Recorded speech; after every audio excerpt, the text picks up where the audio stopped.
तो दोस्तों Pradeep academy channel में आपका बहुत बहुत स्वागत है। आज हम डिफरेंशियल इक्वेशन का लास्ट टॉपिक कवर करने जा रहे हैं जिसका नाम है दोस्तों लीनियर डिफरेंशियल इक्वेशन। अगर इस टॉपिक को अगर आप अच्छे से कवर कर दोगे तो आपका ये पूरा का पूरा लेसन दोस्तों कंप्लीट हो जाएगा। तो यहाँ पे मैंने बोला कि लीनियर डिफरेंशियल इक्वेशन हमेशा दो टाइप का है और ये डिप्लोमा के स्टूडेंट को इंजीनियरिंग का टॉपिक है दोस्तों। तो ऑलरेडी इसके वीडियोस मेरे चैनल पे अवेलेबल है, बट मैं आपके लिए स्पेशल वीडियो डिप्लोमा वालों के लिए अलग से बना रहा हूँ, तो प्लीज ध्यान से देखें। देखो ये dy by d x p y which is equal to q. Most important दोस्तों इसका फॉर्म ये है, आपको एग्जाम में इसी के ऊपर क्वेश्चन पूछा जाता है और ये भी फॉर्म आपको जस्ट पता होना चाहिए। अब अगर आपका इक्वेशन इस फॉर्म में है और दोस्तों पी एंड क्यू जो है दोस्तों या तो वो कांस्टेंट है या तो वो एक्स के टर्म में है। कौन से टर्म में दोस्तों? एक्स के टर्म में। ये आपको ध्यान रखना है। यहाँ पे जो पी है, यहाँ पे जो क्यू है, या तो वो कांस्टेंट है या तो वो एक्स के टर्म में होना चाहिए।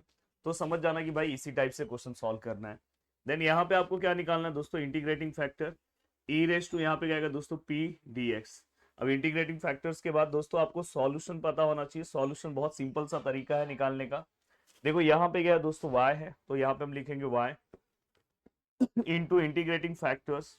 दोस्तों यहाँ पे इंटीग्रेशन आएगा और फिर हम क्या करेंगे दोस्तों? q multiply by integrating factor. अब आपके मन में क्वेश्चन आ रहा होगा सर हम dx लिखेंगे कि dy? तो यहाँ पे विथ रिस्पेक्ट टू क्या है दोस्तों? dx है और प्लस c। तो ये हमारा फाइनल इक्वेशन है दोस्तों। ये इक्वेशन आपको पता होना चाहिए।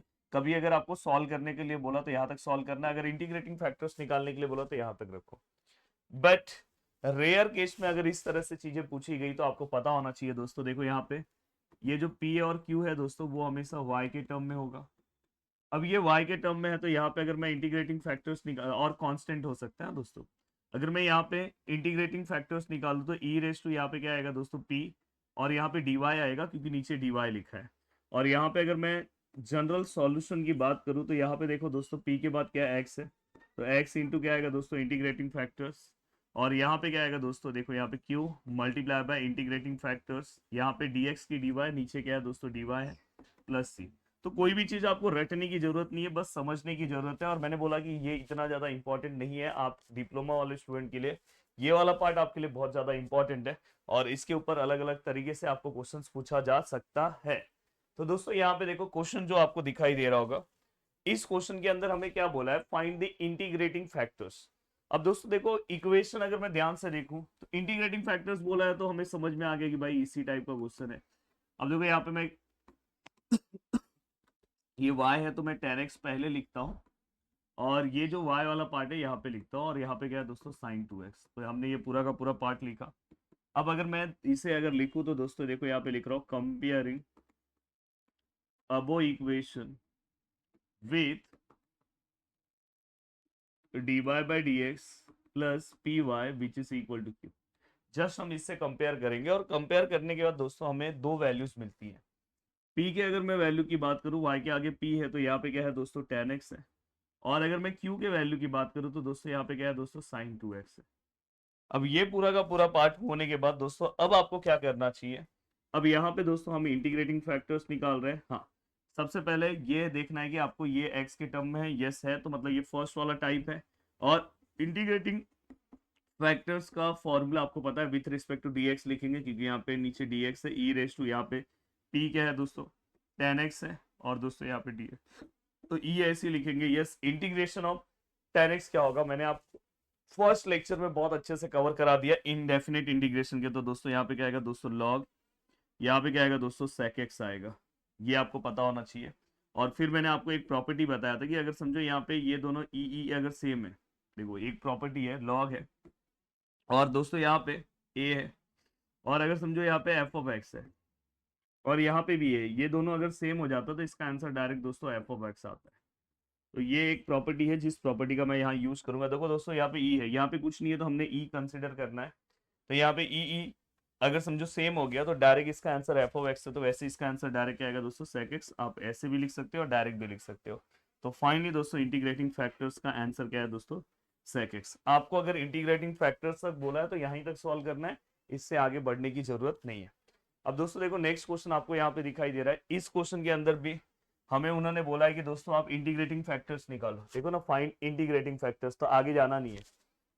तो देखो दोस्तों यहाँ पे 1 प्लस एक्स स्क्वायर यहाँ पे क्या है दोस्तों, dy by d x plus y e raise to tan inverse x. हम क्या करेंगे, पूरे इक्वेशन को 1 प्लस एक्स स्क्वायर से डिवाइड करेंगे। तो यहाँ पे दोस्तों क्या हो जाएगा, d by by d x, ये क्या हो जाएगा दोस्तों 1 प्लस एक्स स्क्वायर से, देखो ये डिवाइड हुआ, ये वाई साइड में रख रहा हूँ, ये e raise to tan inverse x है, ये भी 1 प्लस एक्स स्क्वायर से दोस्तों डिवाइड होगा। मस्त। यहाँ पे सर बोलोगे सर यहाँ पे आपने क्यों नहीं डिवाइड किया, भाई यहाँ पे ऑलरेडी है तो कैंसिल हो गया। अब अगर आप ध्यान से देखोगे तो ये कौन से फॉर्म का इक्वेशन है दोस्तों, देखो ध्यान से देखो, मैं लिख रहा हूं कंपेयरिंग अबो इक्वेशन विथ, अब देखो दोस्तों ध्यान से, ये देखो ये dy बाई डी एक्स है, तो यहाँ पे हम dy बाई डी एक्स लिख रहे हैं, यहाँ पे क्या है दोस्तों पी वाई है, और यहाँ पे क्या क्यू है। और अगर मैं कंपेयर करूँ तो p का वैल्यू क्या आएगा दोस्तों, जस्ट y के आगे जो वैल्यू है p का वैल्यू है। और अगर मैं q के वैल्यू की बात करूँ तो दोस्तों ये जो पूरा का पूरा वैल्यू है, ये q का वैल्यू है। तो फाइनली अगर आप ध्यान से देखोगे तो इस टाइप के इक्वेशन में हमें q और p का वैल्यू x के टर्म में मिलना चाहिए, मिल गया है। अब दोस्तों अगर मैं यहाँ पे इंटीग्रेटिंग फैक्टर्स निकालूं तो इंटीग्रेटिंग फैक्टर्स का फॉर्मूला क्या, ई पी डी एक्स। तो यहाँ पे क्या आएगा, ई पी का वैल्यू क्या है दोस्तों 1/1 प्लस एक्स स्क्वायर और डी एक्स है। अब दोस्तों यहाँ पे अगर मैं ध्यान से देखूँ तो e raise to integration of 1/1 plus x square का डायरेक्ट फॉर्मूला है, आपको पता होना चाहिए दोस्तों tan इनवर्स एक्स। ये आपको पता होना चाहिए अगर आपने मेरा इंटीग्रेशन का फर्स्ट लेक्चर अगर अच्छे से देखा होगा, या तो आप यहाँ पे आइडेंटिटी यूज कर सकते हो 1/, देखो ये वाला आइडेंटिटी, देखो 1/, ये एक्स स्क्वायर को मैं आगे रख रहा हूँ, यहाँ पे 1 का स्क्वायर और dx। तो यहाँ पे क्या आएगा दोस्तों 1/a, 1/a मतलब 1/1 tan इनवर्स x बाय 1। तो फाइनली अगर मैं देखूँ तो 1/1 को तो अपन लिखेंगे नहीं, तो ये इसका आंसर है। तो डायरेक्ट इसका अब यहाँ पे कोई ई नहीं आ रहा, तो ये आपका फाइनली इंटीग्रेटिंग फैक्टर्स, यही आपका फाइनल आंसर है। अब दोस्तों यहाँ पे इस टाइप का क्वेश्चन आपको दिखाई दे रहा है, और यहाँ पे हमें क्या बोला है दोस्तों, सॉल्व। तो अगर यहाँ पे हमें सॉल्व बोला है, मतलब ये पूरा का पूरा क्वेश्चन अपने को क्या करना है दोस्तों, सॉल्व करना है, मतलब यहाँ पे सॉल्यूशन भी निकालना है। और दोस्तों अगर आपको हमारे एप्लीकेशन से पढ़ना है तो वहाँ पे मैंने बोला है कि यहाँ से आपको ज्यादा सम मिलेंगे, तो वहाँ पे बहुत सिस्टमैटिक आपको नोट्स सब कुछ मिलेगा। 3 बैचेस है हमारे, तो फटाफट आप जाके प्रदीप गिरी एकेडमी के एप्लीकेशन से, वहाँ से आप बहुत अच्छे से पढ़ सकते हो, जाके आज ही डाउनलोड करो और वहाँ से आप जुड़ सकते हो, तो जिससे आपको टेंशन ही नहीं रहेगा, बस उतना सम सॉल्व कर लोगे आपका काम। अब देखो दोस्तों यहाँ पे अगर आप सम देख रहे हो तो देखो मैं dy बाई डी एक्स लिख रहा हूँ, ये 1 x+1 से पूरे को डिवाइड करूंगा, तो देखो यहाँ पे मैं x+1 से इसको भी डिवाइड किया, ई रेस टू एक्स है, यहाँ पे देखो x+1 का स्क्वायर है, और इसे ही मैं x+1 से डिवाइड कर रहा हूँ। तो फाइनली यहाँ पे क्यों नहीं आया, क्योंकि आप देख सकते हो यहाँ पे है तो कैंसिल हो गया, तो ये dy बाई डी एक्स हो गया, ये दोस्तों क्या हो गया x+1 हो गया, और ये क्या हो गया दोस्तों y, ये और ये कैंसिल हो गया, तो दोस्तों ई रेस टू एक्स और यहाँ पे x+1। अब मैं कंपेयरिंग करूंगा, देखो यहाँ पे लिख रहा हूँ कंपेयरिंग अबो इक्वेशन विथ, यहाँ पे क्या आएगा दोस्तों dy by d x plus p y which is equal to Q.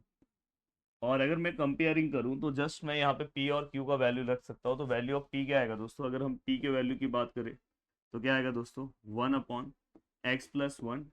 बहुत सारे लोग बस इतना ही लिखते हैं, ऐसा मत करना, अब नहीं तो मार्क्स चले जाएगा, माइनस भी है। और अगर मैं q के वैल्यू की बात करूँ तो e raise to x x+1। अब यहाँ पे आपने ये पूरा का पूरा पार्ट लिखा, तो जस्ट आप इंटीग्रेटिंग फैक्टर्स निकालो, इंटीग्रेटिंग फैक्टर्स क्या आएगा दोस्तों e raise to p d x. तो यहाँ पे क्या आएगा e raise to 1/x+1 dx, minus है यहाँ पे, माइनस वाला पार्ट मैं आगे ले ले रहा हूँ। तो e raise to, yes 1/x का इंटीग्रेशन क्या आता है, log x होता है दोस्तों, तो यहाँ पे क्या आएगा दोस्तों log, यहाँ पे क्या आएगा दोस्तों 1x+1, अच्छे से लिख देता हूँ log x+1, और दोस्तों ये माइनस आगे ही है। अब दोस्तों आपको एक log की प्रॉपर्टी पता होगी कि log में अगर कोई भी नंबर आगे है, समझो ये माइनस आगे है मतलब -1 है, तो इसको अपन रेस टू में देते हैं, कहाँ पे देते हैं दोस्तों, रेस टू मतलब यहाँ पे ये -1 दिया। और दोस्तों देखो अगर आप देखोगे तो ये देखो ई और यहाँ पे कुछ नहीं, तो ई सेम है, तो मतलब इसका आंसर क्या आएगा x+1 का -1। और फाइनली अगर किसी भी नंबर को हमने 8 क्लास में पढ़ा है कि अगर माइनस में, तो इसको अपन अपॉन में लिख के प्लस कर सकते हैं, तो इसे भी मैं अपॉन में लिखूंगा, और फाइनली दोस्तों ये प्लस हो जाएगा, रेस टू में 1 लिखने की जरूरत नहीं है। तो बहुत ही सिंपल सा स्टेप बता रहा हूँ।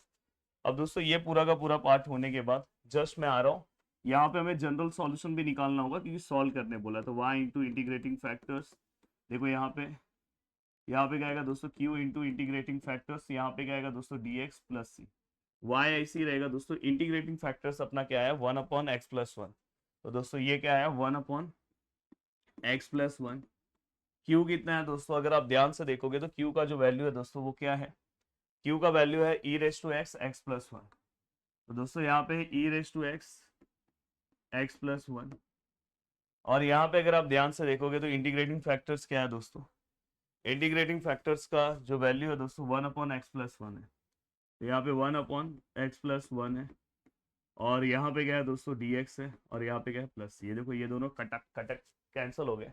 तो यहाँ पे देखो y अपॉन ये क्या हो जाएगा x+1, कोई दिक्कत नहीं है, यहाँ पे e⁻x है, dx है, और यहाँ पे प्लस c है। तो यहाँ पे y अपॉन x+1 है, e⁻x का e⁻x है, और यहाँ पे क्या आएगा दोस्तों प्लस c। और अगर आप इसे और अच्छे से लिखना चाहते हो तो ये वाला पार्ट आप उधर भेज सकते हो और उसके अकॉर्डिंग आप लिख सकते हो, otherwise this is our final answer. तो दोस्तों उम्मीद कर रहा हूँ कि आपको मैंने ये वाला भी टॉपिक बहुत अच्छे तरीके से आपके दिमाग में मैंने बिठा दिया। अगर आप चाहते हो कि इसके ऊपर और भी एग्जाम्पल्स का प्रैक्टिस करना, तो दोस्तों आप हमारे एप्लीकेशन से जुड़ के वहां से आप सॉल्व कर सकते हो, या तो अगर आपसे खुद से हो रहा है तो बहुत अच्छी बात है, फिर कोई दिक्कत नहीं है। बट एक प्रॉपर डायरेक्शन में अगर पढ़ना है तो आप वहां से भी कर सकते हो, या तो यहाँ तो मैंने आपको हेल्प कर ही दिया। वीडियो को देखने के लिए दिल से थैंक यू सो मच दोस्तों, मिलते हैं नेक्स्ट लेक्चर में। बाय बाय, टेक केयर, जय हिंद दोस्तों।